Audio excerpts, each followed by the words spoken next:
Hi guys, this is Sydney. So I'm on camera right now, and I just felt cold, and I'm just going to let it flow with it. So let's see how it turns out to be. I don't know what to expect. I just had this kind of pull for the past few hours, perhaps about sharing this music. I don't know, intuitively I just brought everything that I felt called to. So if it's going to be in use, I'm going to use it. I have my singing bowls, some crystals. So I don't know whether the Reiki will come or the music may be shared that I love from its original soundtrack from all these K-dramas that has like a personal meaning to me. And I felt cool to share like my time of returning to or starting to remember. So for those of you who are still connecting and tuning into it because for some reason you resonate, you feel pulled to stay and connect with me and tune into my stories, you know, I appreciate your presence. And so in 2018, at the end of 2018, I think it was around like, I don't know, like at the end of September, October, around that time. At the time, so basically I quit my very last corporate job in May that year, in 2018. And how it came about was for the past 2 years prior to that, when I was in that corporate position, I was thinking to myself, I really tried to rewrite or update my resume at the time and to sort of try to apply for different company in order to sort of climb up the ladder, so-called. You know, if I stay here, of course, my director at the time was calling me into a meeting room and said, if I have this in mind that in a few years I'm going to retire and I want you to take this position or something like that. But at the time I learned how this game is being played, and never know, there's no guarantee. And I knew that she meant it genuinely, but there were a lot of things in the corporate world that I learned, how the game is being played, especially in that position that I was in, working with a lot of different, like so-called Fortune 500 company CEOs and directors and all those like executives, a lot of lawyers from top law firms and accountants and embassies and ministries.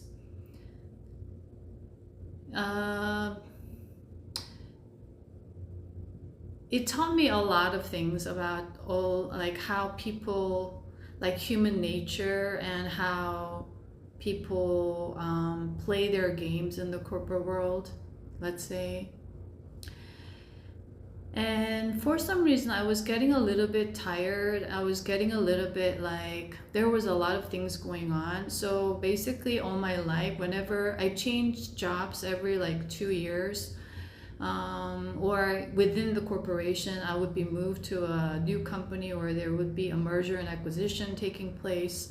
So every time I enter somewhere, there was always some sort of change, and it was for me to witness and experience, be an insider, what's going on, what is really happening, all of that, the chaos and how people react to that, and the money aspect, and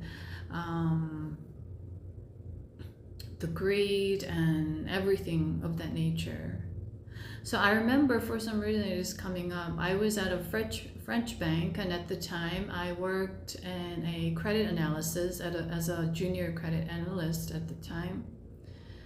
And basically, before that, I started out as operations. It's called operations, and it's called back office. So there's a trading room where all the traders are, like options trader, like $1 trader, like different traders, and then we would be the ones processing the deals with the Swift codes and everything. So that was my very like first job in finance out of university, and it was like kind of, I would say, very nice, comfortable position, because it's like 9 to 5 basically, and then there's no like not much overwork that you have to do, so it's very comfy. And I'm guaranteed with 2 weeks vacation a year, which at the time was like a very good treatment, because in a lot of Korean companies, the well-known conglomerate companies as well, like the most holiday you can take off a year is like at least 5 days or something like that. I don't know about how things are now, but back then it was like that. So for me, my aim was to be able to make my own money and then have the freedom to travel to a place that I want to, because now I'm making money, so I can save that money and travel, and that I have my time to myself, and that I don't have to do like overtime or work late. So for me, I enjoyed it. And in that position, I learned how the trading room was working, how the traders are working, because we were very close. We were always communicating. They will come to us and just joke around, and because what we do was very important for them as well. So we had a very tight relationship, and we had like this kind of gathering we call Heshik in Korea, where like after work it's like to kind of like team bonding sort of, like dinner and like these kind of events, entertainment events. So I learned a lot about how traders are working, how like all the rumors that I heard, that I was shocked at the time that that's really happening like in real life and stuff like that. So I remember just being there. I don't know why I'm sharing all this, but for some reason I'm just feeling cold, so I'm just going to go with the flow. So anyways, yeah, I remember. So it was about like all this, I started to like, and then the reason why I moved to the credit analysis, or had the opportunity, or I was like really like keen on getting that position, it's like I want to have more of my own time. So every position I was in, I was like a student almost. I was always observing, studying the system. I don't know why at the time. I thought I was very weird, because wherever I go, even like going out clubbing, I would study how things are working, the venue is working, how people are interacting, studying human nature and how like they behave or something like that all the time. And at work it was the same. And then I remember I saw this like kind of middle-aged man for me at the time.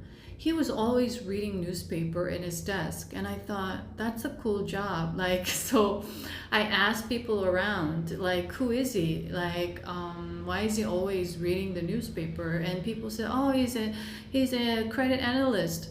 And so I had this idea, oh, I want to be a credit analyst so I can just be on my own, like do my own thing, and I don't have to always like be at someone's order and like wait for like stuff like that. So I wanted more like independent position, I would say, at the time. And so soon after that, there was like a big merger and acquisition with another very well-known big French bank. So there were a lot of changes and people had to be laid off. But in Korean law, laying off or firing someone is illegal, and it's protected because we went through like Korean War and poverty and all that stuff. So for people, job security is very important. So they something called severance package, or this like I forgot how to this like M&A package. So you have to negotiate with the employees or the labor, like the head of the labor for the employees with the HR department. So at the time, like I was such a newbie in society, and I remember having this interview alone with the head of HR.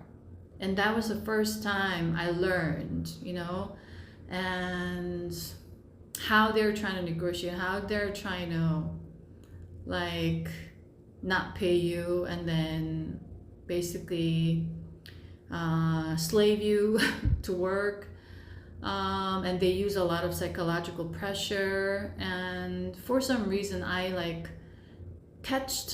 caught their game, like I witnessed, and it's like, oh, this is how it's working, something like that. So I was like learning my way through with these kind of different interactions and events taking place, which was all part of my soul contract. You know, like all these workplaces are also part of the soul contract.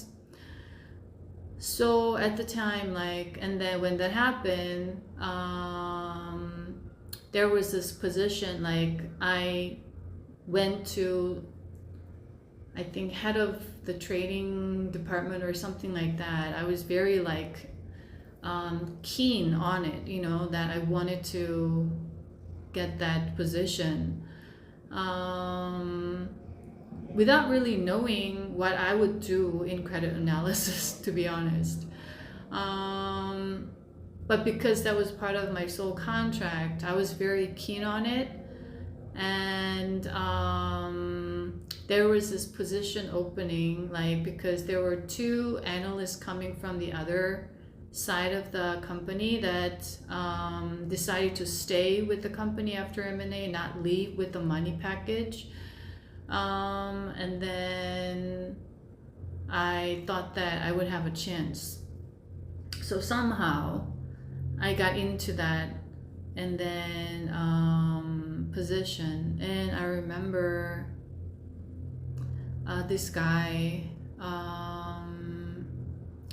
the sales from the sales department. So at the time I worked very closely with the corporate sales guys, because for them credit analysis team was very important, because in order for them to have more sales, meaning bring clients, like there were different industries, and I was in charge of shipping industry and luxury goods industry and something else I forgot.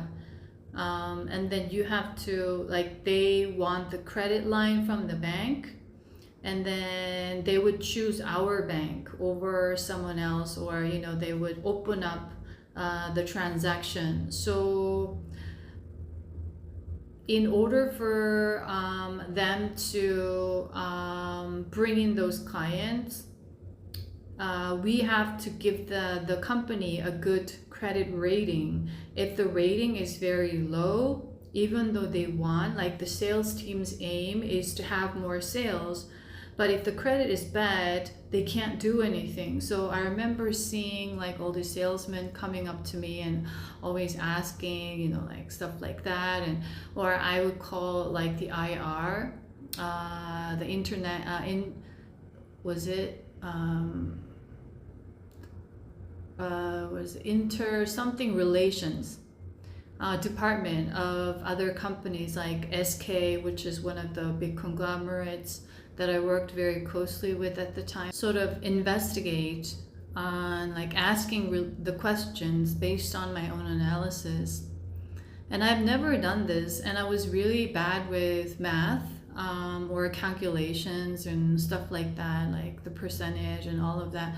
So I was very insecure in that job because but somehow I would look at other people's reports or my other senior credit analyst reports and like try to mimic. But the fun part was like analyzing the macro, but the analyzing the micro was the most difficult for me because I had to like work with the numbers, with the spreadsheets and everything, the calculations. I have to put in numbers to like in the system, and then they would just so anyways, ask questions, and that the IR team of that these like conglomerates or other companies, they would have to be very good to all these credit analysts from foreign banks or other banks, because they held the power to give them credit, the credit rating, you see. So the system was always working in hierarchy. So it's either, we say in Korean, 갑을 관계, 갑을 relationship. So it's like 갑 means you're in a higher position, 을 means you're in a lower position. So there's always someone who's superior, who has more authority over you, and then you're the inferior one. So it always existed like that, like all this, like the pyramids system. So with this company, I would be the more of the superior position. But then in this dynamic, I would be the inferior one. So I have to like be nice to them or like present myself in a certain way, you know, play and masking and all of that, right? So that's the first thing in the financial system. For some reason, it's coming up. It's interesting because that financial structure of breaking down of the financial structure, or this financial meltdown, was the constant message that I received the past week or two consistently, and then it stopped, and all of a sudden it's coming out for me to share my experience on that for some reason. Okay, so that is the structure. And then I remember all these sales guys, when they receive like this rating that's not too good for them to give a, like we call it like pitching, right? Pitching for the client. Then they would call in a meeting to the director of the credit analysis, and then they would have a meeting. And I remember seeing my director like readjusting numbers and then rerunning the system, and the rating would be higher. And so I was thinking, whoa, everything's manipulated. You can manipulate this, just all this accountings, all this like compliance and audits. Like you can, it's all manipulation. Like that was what was going on in my mind. So I think in a sense, I already had that ability to kind of see through the matrix or the system, or that was my job, or in my other soul experience, I already had that record, right? So I'm able to recognize and spot it right away so that I can remember. So I remember everything is just manipulated. Markets are manipulated. All the numbers are, you can fix the numbers. We have audits. I remember we used to have like audits come from the accountant firms, and then we had to prepare all these like records of all the reports and numbers, right, and all of that. But if you talk to the auditor and if you have a good relationship with them, it's easily very much it's possible to manipulate the numbers, was something that I learned. So take however resonates for you. If you are an accountant, if you had auditing experience, or if you worked at a bank or in finance and you have a different experience and different intake or perspective, I respect that. This is just me sharing my perspective from my own unique personal experience, soul journey in this lifetime. So I remember, so yeah, so anyways, that was a thing. And then years later I worked in this company, and it was not in finance.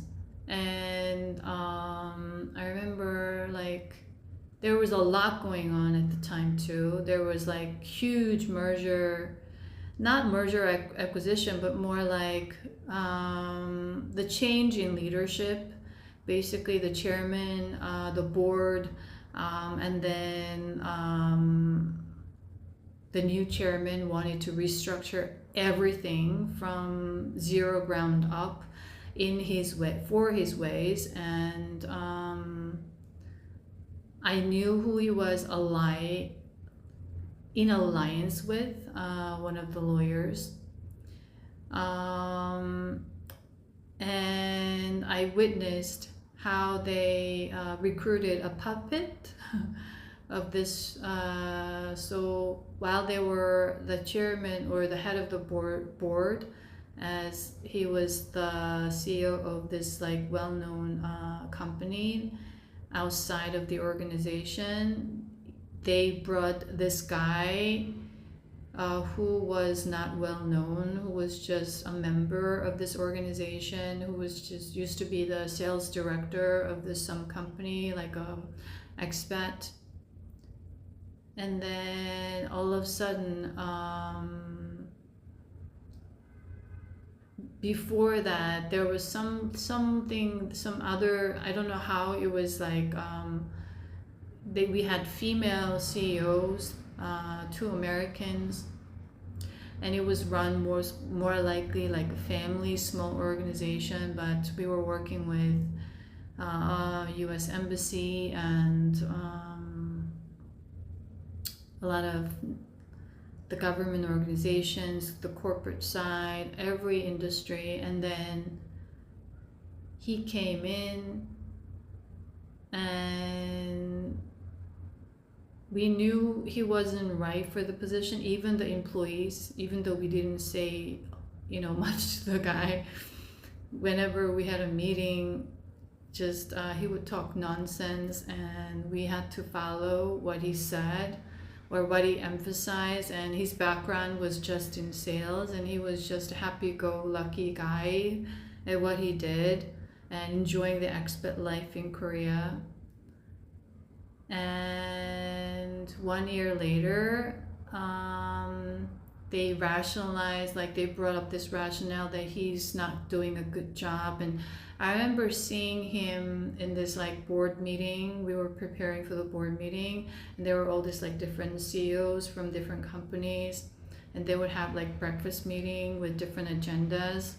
And when I learned a lot how they were operating at the time. And he was just holding the position.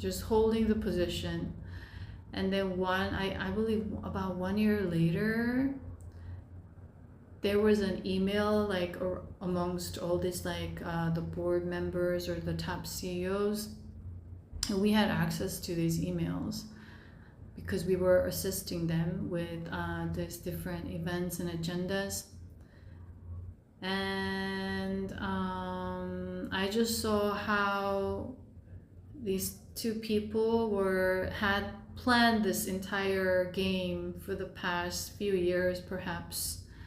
And then he was taken out of the position by force. So he was sort of at the end forced to resign. And so it was very not so good reputation for him, but I think he went back to US or something like that. So he decided to retire, and they gave him a little like retirement party, but everyone knew what was going on, but was very silent, you know, about it. And now he elected himself as the new president of this organization. And when he came in, he just tried to restructure everything. This was a small organization compared to back when he was in this tech industry where he had like thousands of employees. So what he saw didn't satisfy him at all. So he first forced this the director who worked in the organization for more than 20 years, 25 years, because the firing someone is illegal. I witnessed how he was pressuring to make her quit at the end, right? And then one by one like that. And so there was a lot of chaos and moving around of human resources. You move to this team, that team, and do this report once again and bring the numbers and explain why and all of that. And so I was like, I either want to move to a new organization or a company, but I didn't want to go back to that, like the client side of who I was working with, which was a lot of the corporations that a lot of my employees, you know, moved to eventually. Or I didn't want to like climb up the ladder, corporate ladder. I didn't want to I wasn't like ambitious to be in the corporate world. And at the time, I remember, I think it was back in 2016, sometime in 2016, I remember like, I want to share something positive. I want to share this, like, I always was leaning towards like sharing wisdom and like always collecting wisdom quotes and reading them, studying them. Everywhere I went, whatever I did, I wanted to gain wisdom from that or that experience or what I was reading and learning. And so I remember I had that thought for about a year, which I didn't take any action on. But then 1 year later, I was like, what the heck? I'm not really good with technology, but I got this idea that if I can edit, at the time, like all the software was a lot more complicated. Now it's a lot easier, right? I will just write something on a memo pad on my phone, and then I would screenshot that and I would post it on my Instagram one by one. So that was my goal, and I would just post one a day. And that would be when I'm commuting to work, and I would spend like, you know, probably an hour. The train ride alone was like about 50 minutes. So I remember writing something that was always in my mind nonstop. And I remember like that ride to work was so super exciting for me. Like it was like I had so much energy just because I was so looking forward to that moment, because I had all these like things that I want to share, like the words that I want to share. And that's how I started one by one. And then at one point, that last year, I was at work and I had to do what I needed to do, all the kind of work duties and stuff like that. But the rest of the hours, I I decided that I want to invest all the other hours on growing myself. And this personal development had been going on, and that it's been going on for about since 2014, 15. Yeah, around that time, 13, 14, something like that. And even before that, I started to read and start to have this first encounter with having a different mindset for the first time. Back at the time, it was revolutionary for me, but I didn't continue on with that, or I was working at a different job and then I just stopped, or something like that. But then I think from 2014 onwards, I was really like zoning in on it. And then the more I learned about how everything is programming.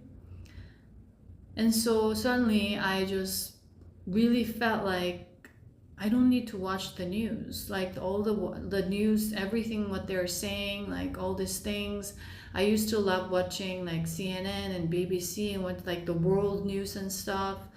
I wanted to learn more, I expand my perspective, so to speak, but it was all part of the programming. So I stopped watching TV altogether. I didn't watch any dramas, no movies, no nothing. All I was interested in was listening to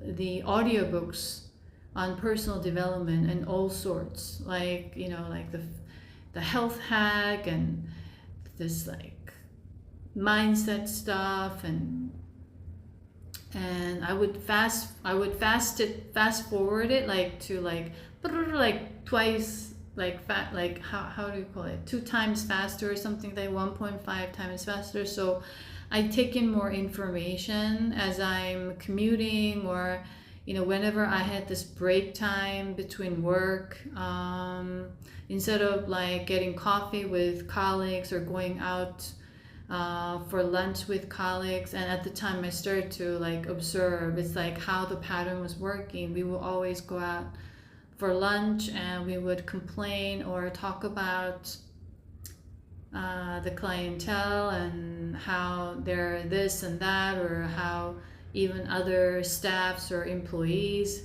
or colleagues, and talk negative when they're not around, of course, and there were certain employees, certain colleagues who were very good at it, I would say. But when I saw them interacting with that person who they used to talk, negatively, on face, they were like super nice and they're like praising them and stuff like that. So you start to notice like the masking and what's going on, and so I started to distance myself from all these like interactions. And then all the lunch hours, all this like in between break time, was on my desk listening to audiobooks or some sort of podcast. That at the time, all I was watching was basically YouTube, because at the time not a lot of people were on YouTube, and then it was like ad free, so both, it was the same on Instagram, so I could follow certain channels or people. So basically at the time, my goal was to create a new environment for myself, because the environment I was in at the time was very negative, very gossipy, full of like talking behind people's back, negativity, and all the masking, manipulation, and lies and deceptions, and all of that game playing, right? Survival, basically. So I wanted to create a new environment for myself, which I learned from studying and learning. So what I did was every time I opened my phone, every time I watched something, it would be something positive. It would be something that would help me grow. And these people are people who are not just talking about things, but they are working in that area, and they have achieved certain things in that industry or what they're talking about, right?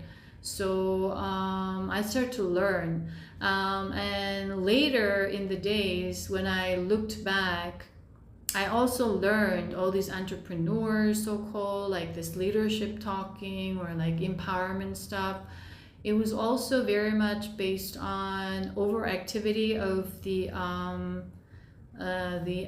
solar plexus, like hustle culture. You gotta hustle more and you gotta post more to have more exposure and all this, like more the better, like diligence and, you know, like not slacking off. And there was something to it, but it was all based on that 3D energy, which I also had to realize later in the days, but that was all part of the soul contract and soul purpose.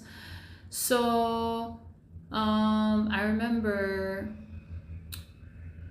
like having people like, yeah, so I just basically like detach myself, and I would, you know, once in a blue moon, make an appointment, lunch appointment with some people, and then just have a break, or what is it called? Like if I have a lunch meeting with client, you know, I would go. But all the other hours, even after work, that was all I was doing. Like there was nothing else, and that was going on for like 2-3 hours, very 2-3 years, very intensely. And I remember starting to think, watch, and like realize, whoa, this is like what's happening with people and what they're doing. And they line up for like this, and they talk about this is the same. And they get this coffee from Starbucks because they can, their credit card points can buy them like free coffee or something.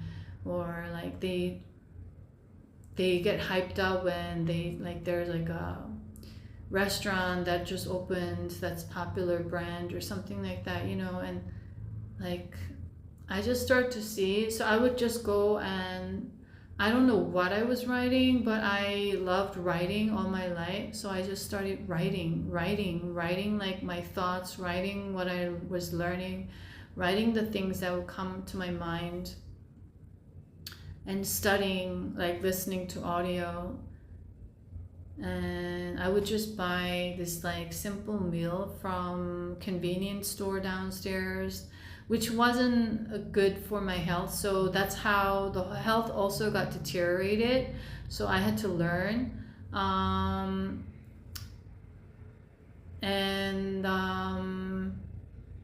Yeah, at the time. So that was what was going on. And I remember I had the thought that I want to quit my job, But then I was like, I found myself being scared to ask my parents or tell my parents that I want to quit my job. And I was thinking to myself, why am I feeling fear? Why am I feeling afraid of them not saying yes to what I said I wanted to do? And it's my life, I can just quit. But why am I concerned what my parents would say about this? And so I told no one, and I kept just posting stuff. And I started to organize this like a meetup. I discovered like something called meetup. And I was very like enthusiastic at the time, and it was like something like more of my like passion project at the time. So organize something on the weekend with some like how to get out of fear or something like that, like this topic, how to like grow yourself, like all this idea. And then I would post it, I would write something, and then I remember like people coming, like from people that I knew as well, like maybe like 4 or 5 people, like sometimes like only 2 would show up, but I was still happy to do that. And that was my sort of getting out of my comfort zone and playing around with the idea that I was having at the time. It was big at the time to take that jump, and before that it was so big to take that jump, to just have that one post out, which took me like a year or years before that even. But you know, like for a year I had that in my mind constantly. And yeah, I said I knew that there was like a very big important event that my team was working on that was coming in June. But I knew deep down, even though I'm not there, everything will run smoothly. So I was like, what the heck? Just one day, I was like tiptoeing with fear, right? And then just one day, bam. I just told my director that I'm quitting. Because I knew that even though I said I would quit, and she didn't want me to, and she said, oh, you know, if you stay, you know, you would be the director, you know, in a few years, and you would, I really wanted you to hold, you know, pass my position down to you. But actually she was the kind of, she only held the name for the position. She didn't work, she didn't really get involved with the practical work, but she was only the person who was signing the papers, and she didn't even show up to a lot of the meetings. Me and the other manager was the one that we were working mainly and leading the everything. So I remember like you know, I didn't trust, you know, there's no such guarantee in the corporate world like that. So so I said, like, I didn't want to get involved with that event. If it was before, I would be like feeling so loyal to the company, and I would feel like, oh, you know, like maybe I should be responsible for this and that. But I was like, I learned better along the way. It's like no one really cares once you're gone, or even if you're gone, everything's going to run smoothly. The person, another one will replace you right away. And so I just announced it, and then in 30 days or like in 3 weeks, you know, I said I'm out. So during that 1 year period that I started to post stuff, I decided that I want to hang out with people, like so-called like-minded people. So I stopped hanging out with all my colleagues, and then I started to go to all these like meetups, the mindset talks and entrepreneurs and startup like stuff that I found very interested in, like this innovation, like high tech. Even though I was very slow at technology, I was always very much fascinated with like innovative minds or innovation and like thinking outside the box and stuff like that. So after work, I remember I would find these events, I would go alone, and that was another challenge for me, getting out of my comfort zone. And I just started to like, okay, let's just do it. And the self-talk that I was doing was the Nike symbol and just do it. Every time I felt fear, I said, just do it, just do it. And then I would, even though I felt a little bit tired, and I would just go home, I said, let's go. And then I would take myself to like take the train and then go to these events. But once I arrived, it felt really nice, and I just felt like I made the right decision. But the process of it was, you know, a lot of like thoughts in my mind, like the fear and I want to procrastinate or stuff like that. So I wanted to build momentum with that. So I remember connecting and communicating and talking with so many different people from different industries. And even before that, when I was working in the organization, for quite some time, I started to socialize a lot, meaning not like go out partying, but more like with industry people, a lot of expat groups in Korea, like the professional, or like the embassy people from like different embassies like around like in Korea, that I also had like the work connections as well. And at the time I remember like I was like not so I'm like outgoing per se. I don't know what that really means, to be quite honest, but like everyone has different aspects. And but that was how my mind was working all the time. Like, what do you mean outgoing? What do you mean introvert? Like, why do someone always define themselves as that, even though they can be this and that, or they can show this side of yourself when you are in this environment, whereas this other. So I was always kind of so that experiment went on even before that. When I was studying psychology, I remember taking thousands of tests over the years to like track my record basically of how I was progressing, even like MBTI back in the days. And I started to not believe in all these psychological tests because I felt like this is conforming someone to a certain stereotype or something like that. I didn't feel comfortable with that.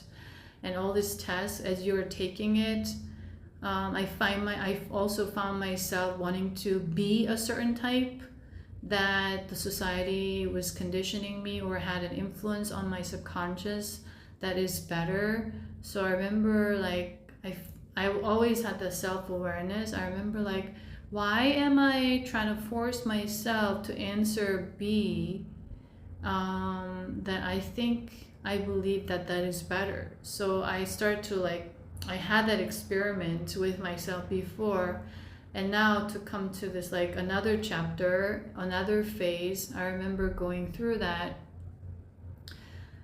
And I would go to an event and I would just talk to a stranger. And like the first time was like so nerve-wracking, and I remember like feeling, why am I feeling so anxious? Why am I so concerned about how this other person will react? And all like, so I was processing all these like things while I was doing this, getting out of my comfort zone at the time. But I wanted to like grow myself, was the very keen focus. So one time was the hardest, and the second time got a little better, the third, fourth. And so I made myself like, oh, hey, hi, how are you? And I just go talk or join a group, or just standing alone wouldn't really make me feel awkward. You know, I would just look around, and, you know, I wanted to make myself feel comfortable in the situation amongst all this like strangers.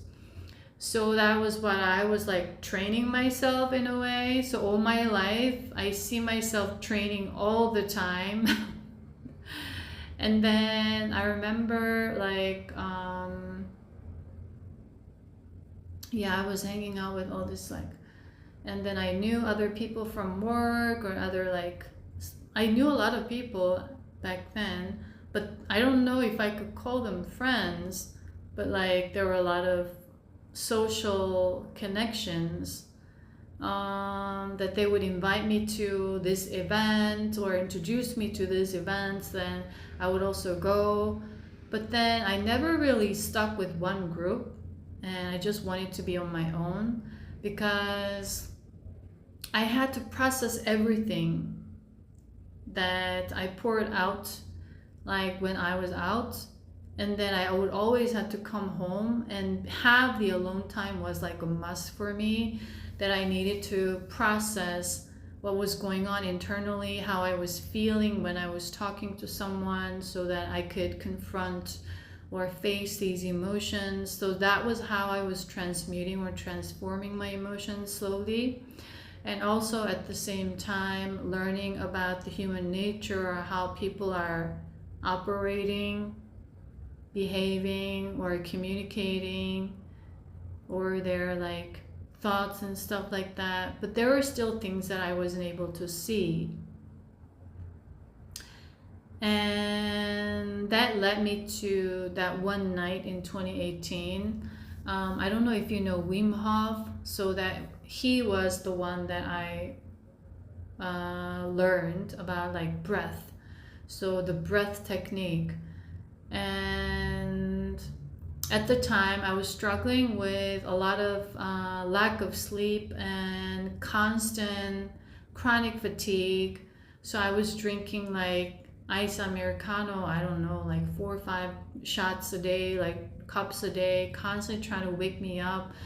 And I was sleep deprived, I was tired, I was stressed, and there were a lot of things going on at work that wouldn't leave my mind to have a piece of, sound sleep. And at the same time, around that time, I think started from 2014, I started to have these psychic dreams that I wasn't even aware, that I would know certain things about certain employees, or like see the private conversations like would show up about what they were talking about. And it was really like weird, but I knew what they were talking about. I knew how they were perceiving each other for real, behind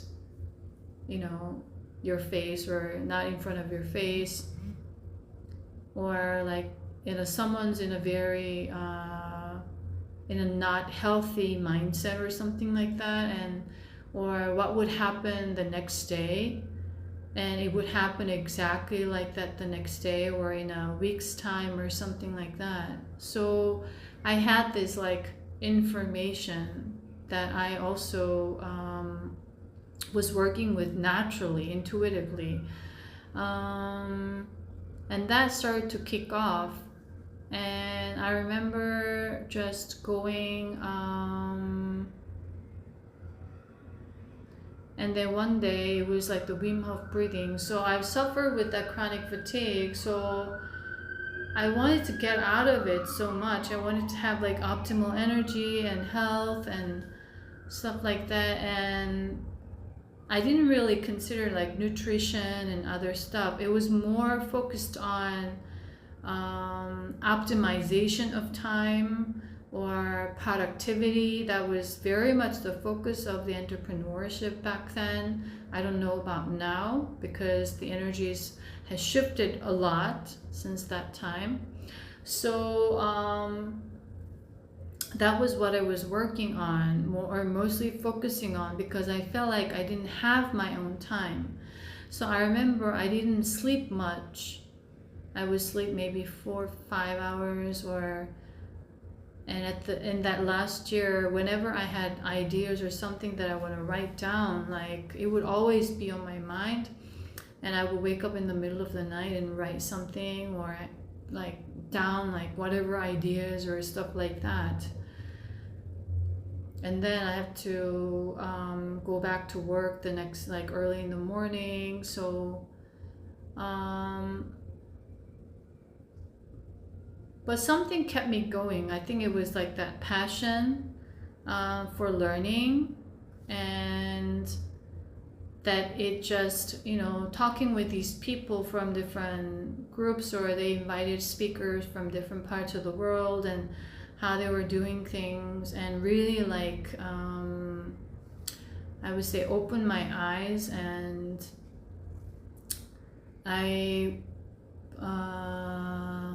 it felt really good for me. So that's why it drove me to go back more and more.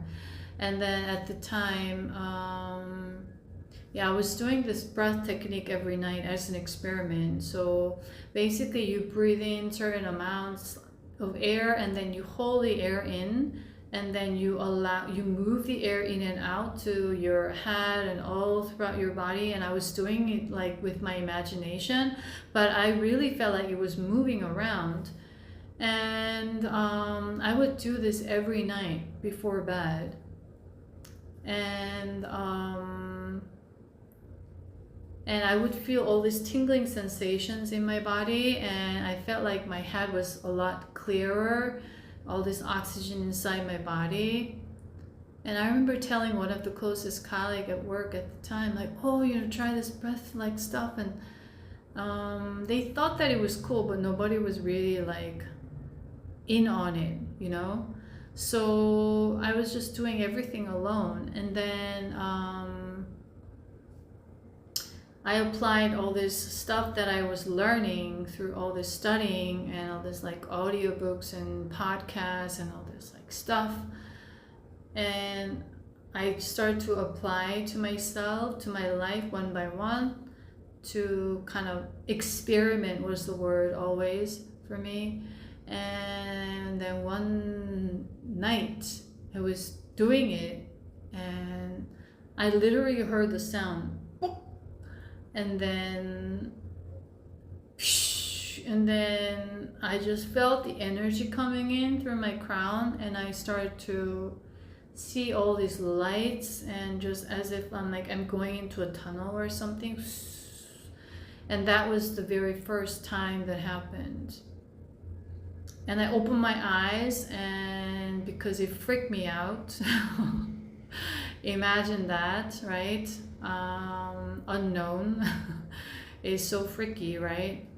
So I remember opening my eyes and I was like, oh my God, should I close my eyes again? Should I close my eyes again? Because I was so scared to close my eyes again, because it was so unknown that I didn't know what the hell's going on, And so but then I was like, at the same time, it was very fascinating. On the other hand, very much the curiosity. So I remember closing my eyes, and like I was naturally focusing all this energy here to my third eye, and I started to like these things would happen again. And then I was like, whoa. And then the next day I remember lying in bed, oh my gosh, should I close my eyes again? And I get like in the moment of terror, fear, but then at the same time curiosity.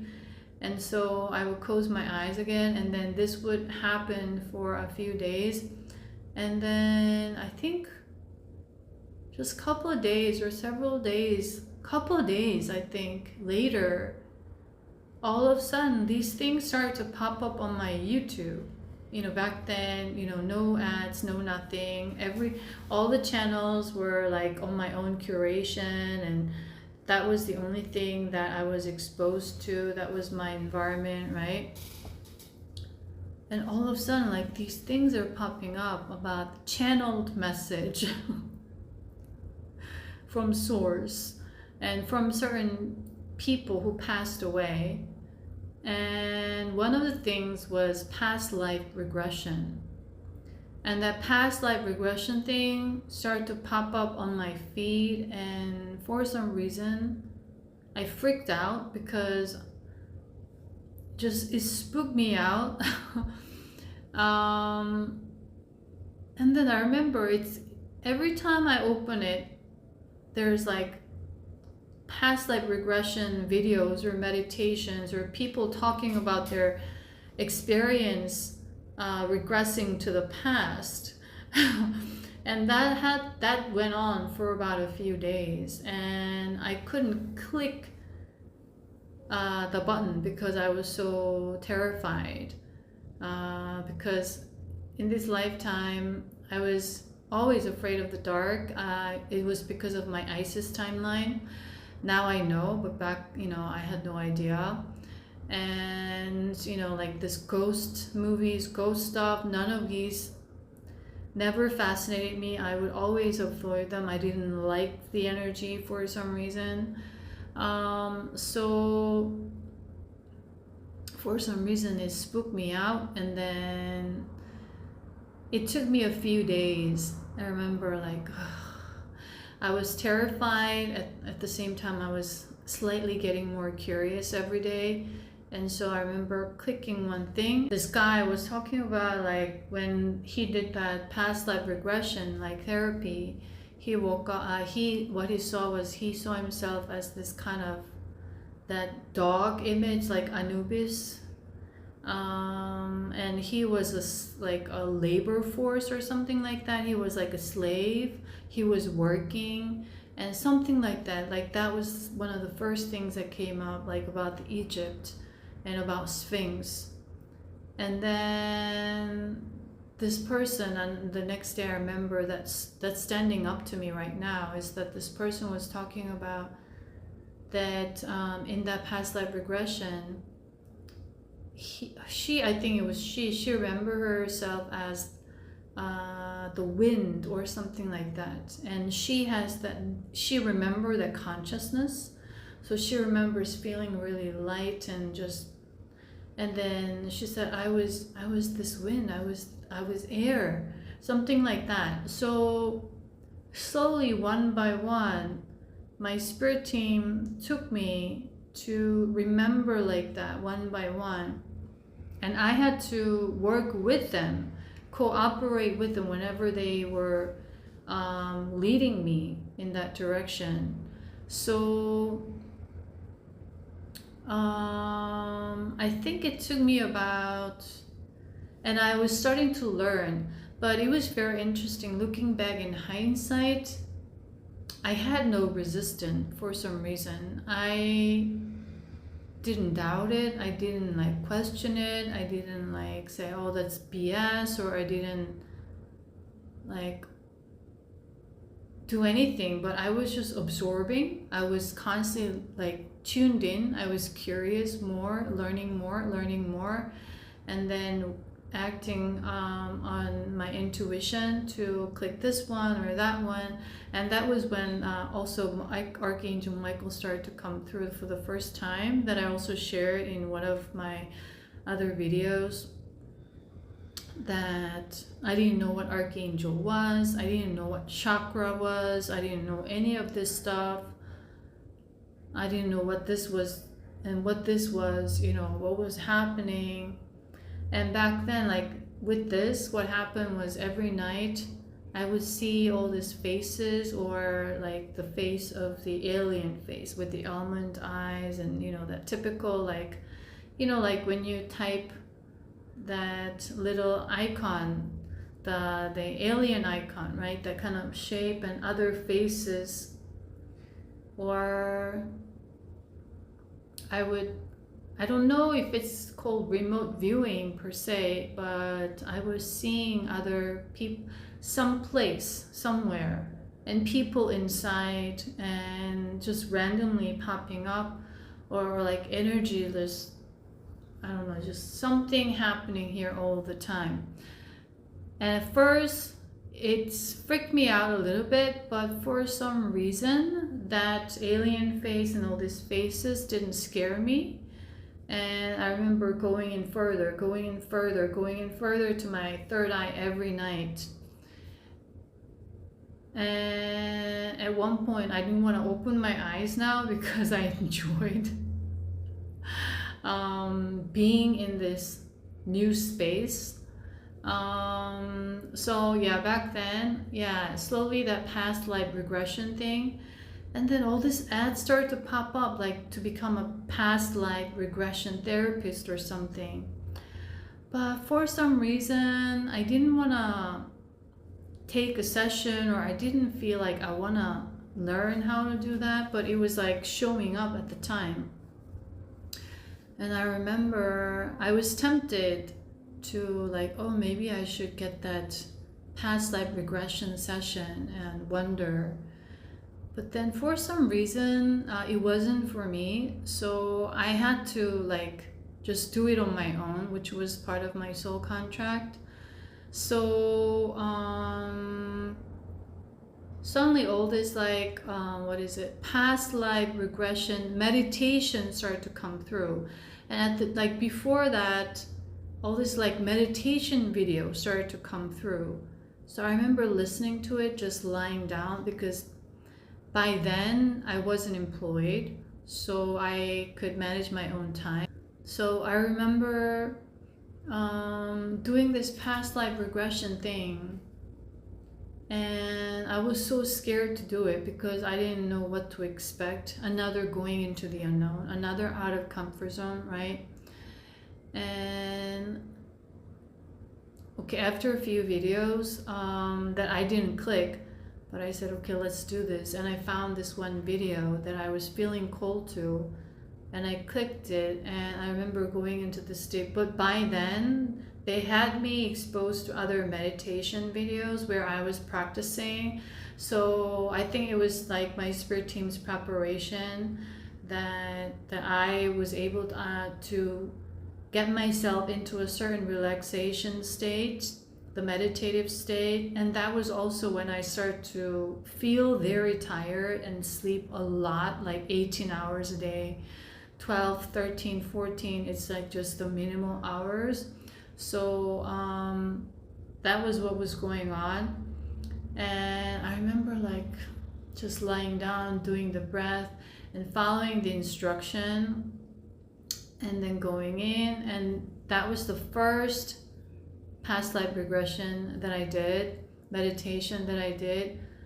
And I remember I saw my feet the first time. It looked like, it's like, what came to my mind was like, looked like an Egyptian feet or something. And I was at the top of this like pantheon looking structure. And it was not like marble, but it was like made of like brown, what is it called? Pillars.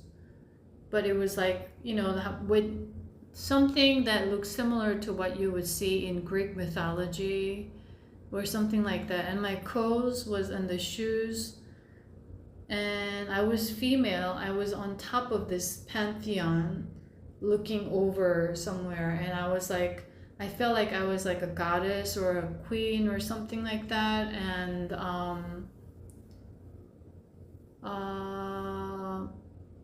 I didn't remember like, but then that was like the very first thing that was very clear to me.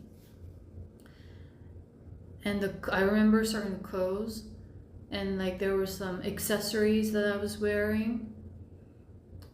And I opened my eyes, and I thought to myself, maybe that was something that I was imagining. So I didn't really trust what I was seeing, that, you know, I didn't really take it seriously. But that was the clue for me, like,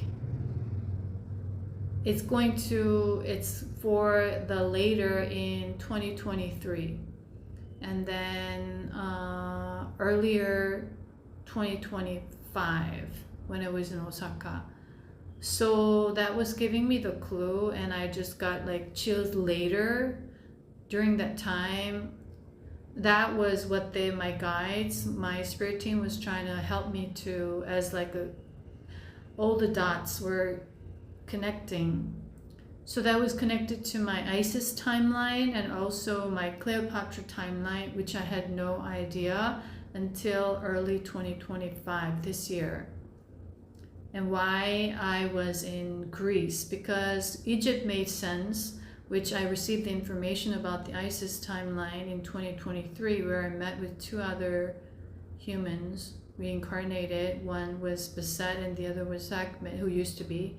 And there were a lot of interesting energies that I didn't know who Isis was.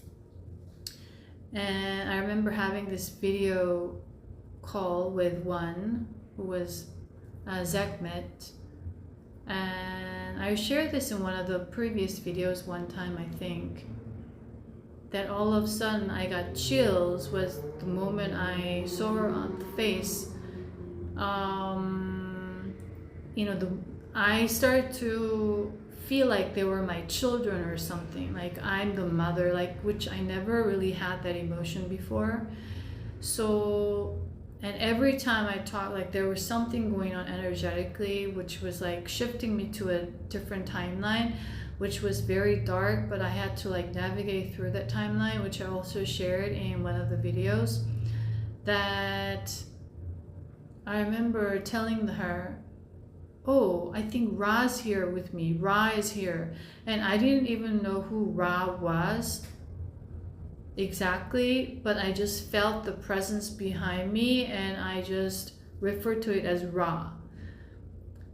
And then I remember I got goosebumps and I started to cry because I started to remember all these people who died, who were sacrificed for Isis. So they brought people who were alive to worship Isis, so they had to be buried somewhere alive.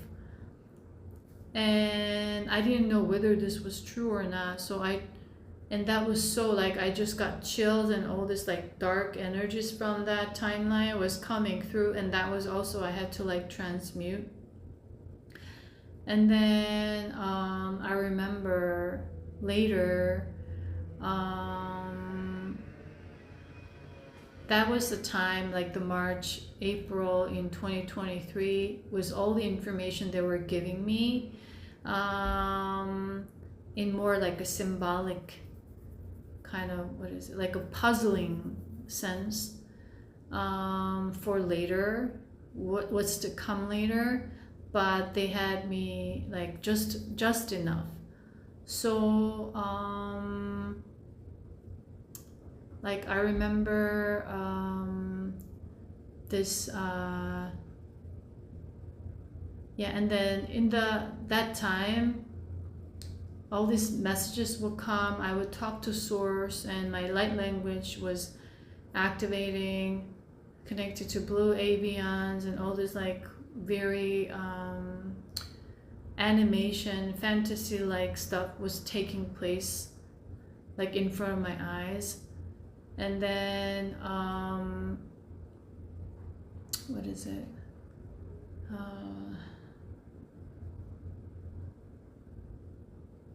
yeah, like that was a time that suddenly all of these things would pop up on my TV.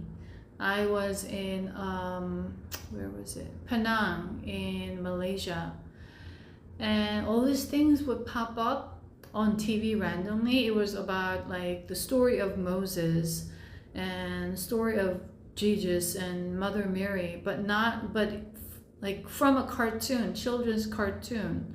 And they were talking about the Noah's Ark story and stuff like that. And I remember like falling asleep just with the TV on and everything on. And then whenever I wake up, I would watch something, and that was a clue for me. And something like that. And even like a TV would just turn on automatically without me turning on the remote. And it would just start to play something, or the TV would shut off or something like that, all these things. And I remember and then all of a sudden I felt like I wanted to open up my phone, and I opened up, and then I was like, the YouTube was on, and there was something, an interview between these two females who were in the spiritual community, and one was talking about how she remembered, and she had a lifetime in Egypt, and she was buried alive when she was in Egypt as a worship for Isis. And so in this lifetime she has like claustrophobia or something like that. And that was like the clue. And then I was like getting chills, and oh my god, like what I was sensing was true. And they had me, so they gave me little clues and confirmation so that I remember who I was. That is the Isis on my soul level. And all these things is not from books. It's all from my soul memory or tapping in, or from my spirit team giving me certain information. So I had no pre-knowledge about how this like soul stuff was working and this like oversoul and stuff like that. I don't know about these things to detail or just nothing. But all I know just is that, oh my God, like what the fuck, you know, like was I really that? And that, with that confirmation, I started to remember when I was in Egypt.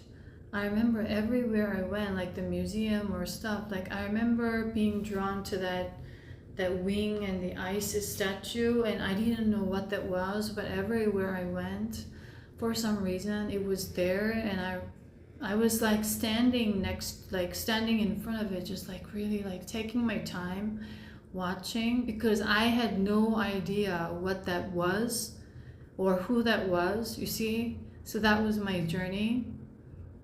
And I remember like going back to that, that was why that I was connecting so heavily with all these temples and hieroglyphs, like all the symbols on the wall, and at the museum. And I just started to get all this like goosebumps and stuff like that.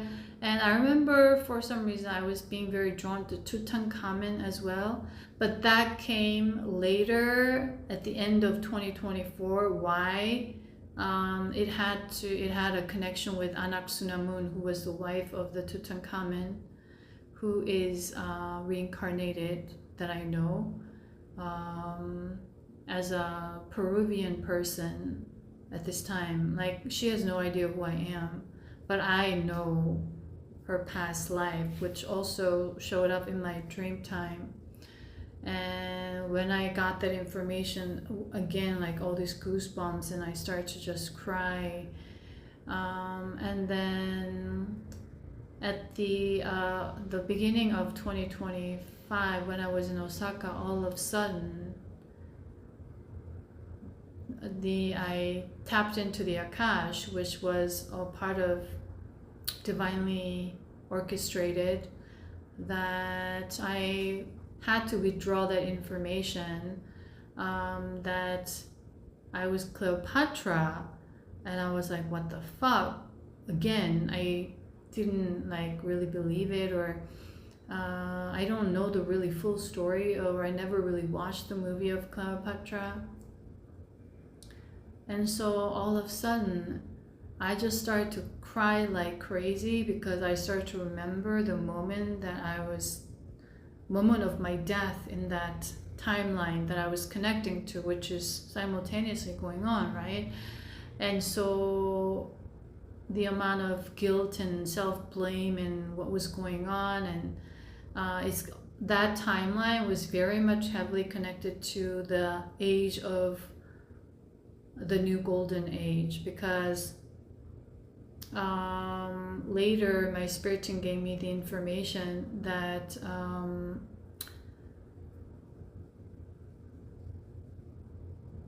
the Cleopatra, or my soul, as that at the time, was trying to had a plan to bring in the golden age to the civilization.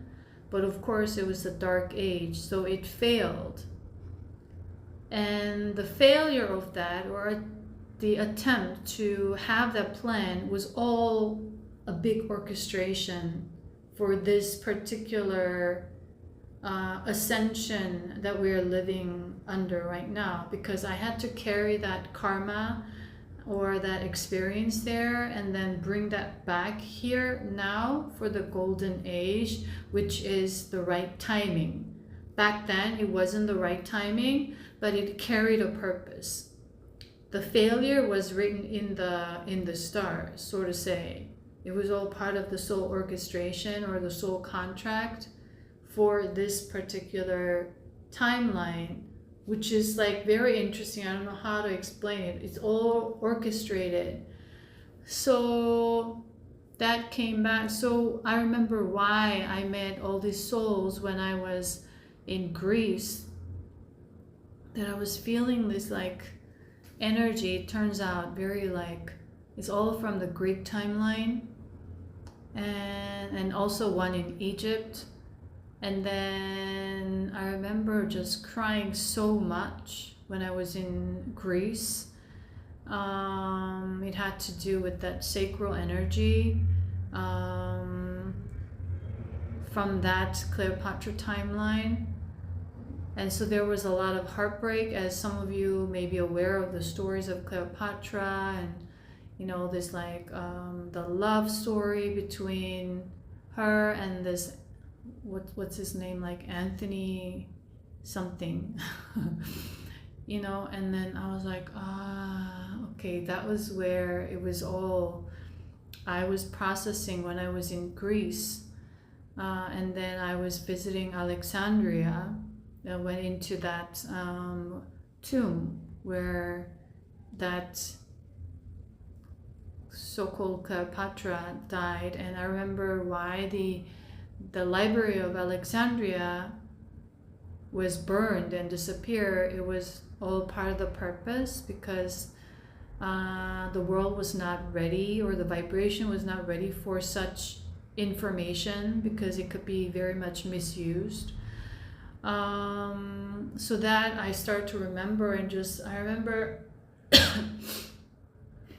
crying like crazy, like, because I'm reliving that moment. It's like, how I can describe best is like, you're an actor or an actress in a drama, and when I see these like dramas and like the couples in the drama,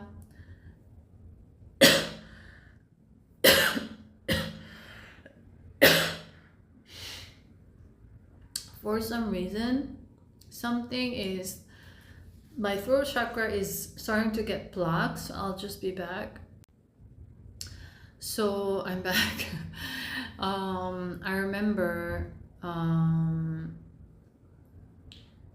yeah, it was just like, it's like when I watch these dramas, it's like, oh, it's like they're a parallel timeline. There is connection. There is a lot of connection to the past life, and they're reenacting it in a drama to clear their karma or learn a lesson, because when they're acting or becoming that character, they're really becoming that person with another person who they're interacting with. So just like that, it's called like method acting for some actors, right? I know Heath Ledger was doing that with what's his, you know, the last role before he committed suicide and all that stuff. So it's like you become that person basically. So it's like you are reliving. I don't know how to explain it. It's like this happened not just with this Cleopatra timeline, but with few other souls that I was connecting to. One was connected to my Native American timeline. The other one was my Andromeda timeline. And whenever that happens, like my crown chakra goes wild and I'm just crying like crazy in remembrance, reliving that moment as if it's now, even though I'm not, what I see is not that, but in my third eye, I see something. I see that acting out. I see that playing out. And I'm feeling as if I'm that person that I'm moving into, is the best I can describe. And so that was what was taking place. And I remember in my Native American timelines, I shared this in one of my videos before, that scene where my younger brother in that timeline, there was like some sort of like a war or a fight or something like that, and then he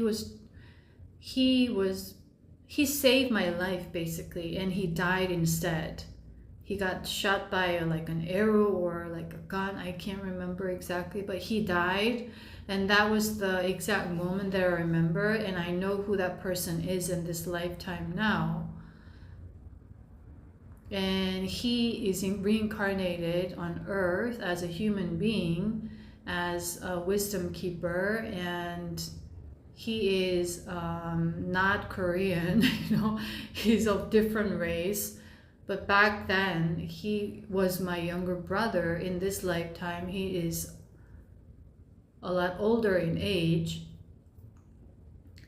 And I remember just crying like crazy because my brother died. And he was trying to save me, and there was this like anger, rage towards this other opposition or party or this army or group who was trying to kill us or something. I don't know. They didn't, my spirit team did not have me see that, but just that scene. And I remember like crying like crazy as if my brother really died. I remember crying for like an hour or something like that. Just like in the movies, just like almost to a point where you have no energy or something like that. I was feeling all that heaviness of a loss. And also with the Cleopatra timeline, also with whatever that timeline that I was connected to, like Isis timeline. Whenever I remember something. And so when I see that person, you know, I've never met him in person, but through a screen, it's like I know, I don't see him as just that guy who has a different race or who speaks different language, but now I see him as my brother. You see what I mean? It's like, it's a very, once you remember, it's like, it's not the same anymore. Like before it was a complete stranger, right? Someone, that, you know, I'm just talking about some wisdom, you know, that from ancient civilization and stuff. Now it's like, he's like my brother, you know? So like with that, what they want me to, it's really interesting as I share this. Source Gaia is coming through really, really strong for some reason right now. That it's about oneness. We are all one. We are all connected, even though we play out this game of separation. There you're born as this race or that nationality or this eye color, this hair color, this skin color. Like, you just don't remember. You're just playing the game. But you never know, a stranger walking by could have been your sister in a previous lifetime, or just you go to a cafe and the person you're talking to get coffee, that person could have been your family member, you know, like all these things. And I never ever imagined in a million years that someone that I, you know, was listening to and learning something about had this connection from a past life, from a Native American lifetime. And I never really, and I start to remember, that's why I was so drawn to Native Americans. Even when I was like young, like in movies and stuff like that, I found myself being fascinated with all these movies from a most like Western point of view, but you know, like all those movies around that time, especially like movies like Mission, where I loved that original soundtrack, but I remember being fascinated with the music, but also, you know, the story of that movie Mission and stuff like that. I remember like being drawn to these kind of stories. So there is always a reason why when you're drawn to a certain place, drawn to certain things, drawn to a certain memory or a timeline, there's a there is usually a connection why you are being pulled on a soul level.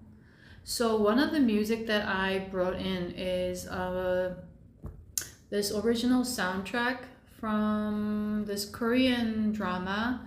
At the time, they had me see this movie in 2018, but I think this actually came out in 2016, and this was like the most popular drama ever at the time, and everyone was watching it, and still to this is like a legend for a lot of people. So this was like, at the time, I wasn't watching TV, dramas, movies, nothing at all, only focusing on studying, reading, learning, writing, reflecting, journaling, whatever it is back then, for a few years.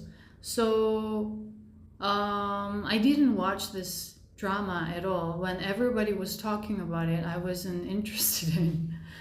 And then all of a sudden, one day, like I think it was about winter, around like holiday times.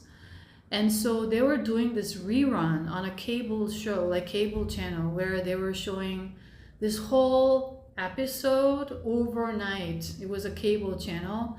So I remember watching this from the beginning to end, non-stop on a channel overnight. So I didn't sleep. But I remember like just crying like crazy because I remember something. I remember like there's like soul resonance and timeline shifting and something that was like activating, helping me to remember. And this is more like different lifetimes. And then after that, they had me start to see all this Chinese historical drama. It's called, I think, Wuxian drama. So it's basically based on all these old novels that breaks down a lot of how the energies work and celestials work, but then it's more touch with human ideas. So they have all these gods and goddesses, and they for training they come down to earth to clear their karma. So they would be like a goddess, and then when they come down, they have a mission to carry this very heavy karma. So they are born into very different challenging circumstances, like as a deaf, or as a very poor, or like this very full of pain lifetime. But then there's always like a love story connected to that, because it talks about the soulmate connections. So they still remember, but then they also carry this different this karmic energy with them, because in that lifetime, by circumstance, they had to carry the karma. So one betrayed the other, or there was a huge misunderstanding where they had to like separate. It's like love-hate relationship. It's like they resent them, or they even kill each other. But then there's so much love on a soul level. So they had to go through several lifetimes to come to the final union after realizing, and then, like learning the lessons or dropping all this karmic baggage or something like that, So they had me see all these like dramas all of a sudden that I've never watched. So anyways, this was the first drama that they had me see. It's called, you call it K-drama. If you feel cold, you can watch it. It's called Goblin, the title. In Korea, we say Dokkebi. So basically, this guy who was a general, he was like the hero who saved the country, but the king was so insecure, and he had wrong people around him ever since he was a little kid who was on the throne. This guy behind older men wanted him to be a puppet, so he started to brainwash him, and so he started to doubt and get suspicious on this general who was very loyal to him, actually. And so, this general's sister was picked to marry the king as well. But then the king ends up killing the sister, general sister, who was the queen, because she was saying all the right things. She wouldn't back down with lies or deceptions around him. And he was struggling because he loved her, but then he was so insecure, and he had all this like constant voices trying to manipulate him, and so kind of he went nutso, in all these like stories, right? And so he ended up killing the sister. No, he was trying to kill the general, but then she was sacrificed, something like that. So you can watch it if you feel called to. And the music, the original soundtrack, is so beautiful, and the writer, I think she was channeling a lot of this stuff, and then they go back and forth in time and all this like fantasy stuff going on, and it's like such beautiful production as well. And one of the songs is called Beautiful, and this is like a very well-known theme song for this drama. So I had this with me, and for some reason I felt called to share, and I still feel called to share. I don't know what's going to activate something with someone on a soul level, but I will just play. 심장이 하늘에서 땅까지 아찔한 운동을 계속하였다. So it's a narration of the guy who remembers his first love.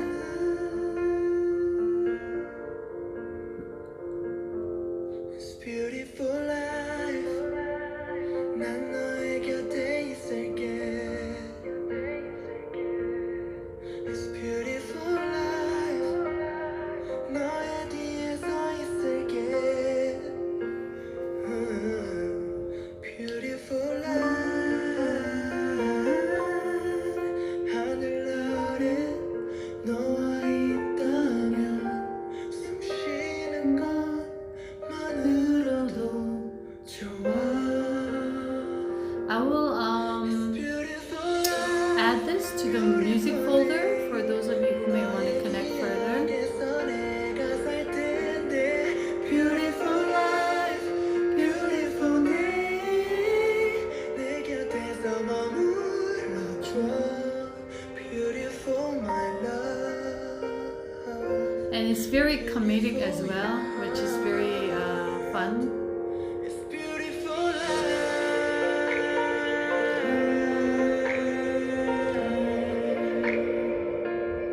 It's beautiful life.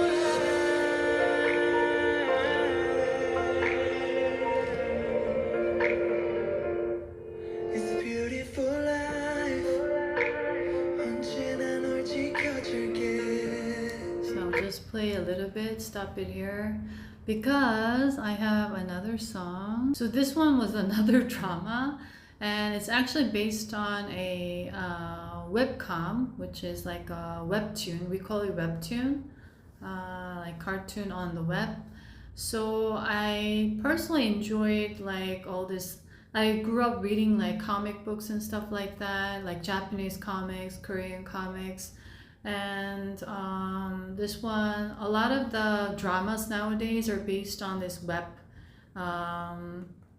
webtoons, because they're very like creative, funny, innovative, and they bring it to life through through dramas, and this is one of them. And I think they changed a little bit of the stories here and there, but still like this drama came I think at the end of, what was it, 2024. Is it 2024? Yeah, something like that. And they had me watch this, and I just started to remember something. I don't know, something. And I just started to cry a lot as well with this one. Not just because of that, the story is also very comical, and then there's a lot of humor to it as well. A very cutesy, very sweet, very like There's some intense emotions, and for me, when I see this drama, all these dramas, especially this one, they had especially past life connections, these actors.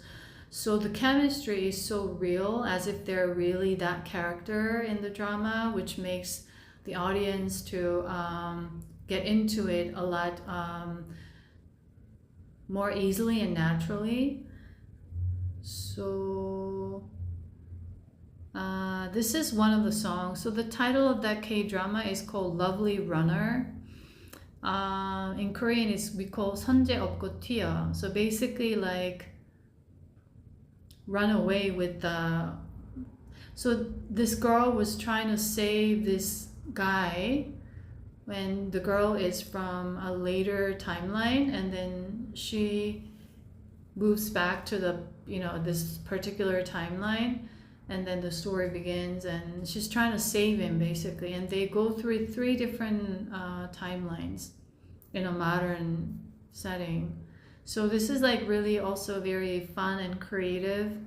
And one of the song is like they are redoing the old song, and this old song really like, because they're playing the characters I think in the early 90s or late 80s or something, that time period, and then moving to the current timeline and then something like that. So they're bringing that song that has that nostalgic emotions attached to it, and so I just feel called to share this song. So basically this is also a love story as well.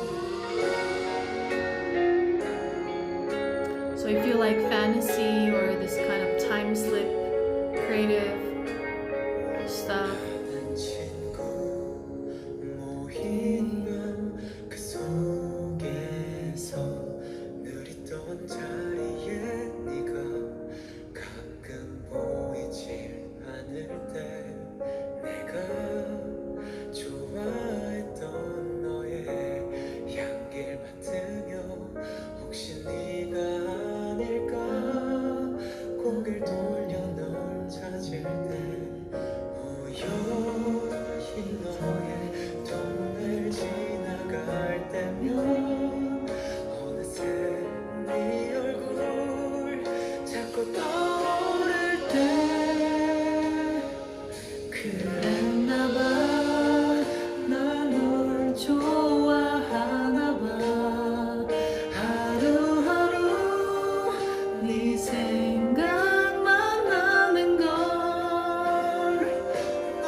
this is really like cute because it's based on like high school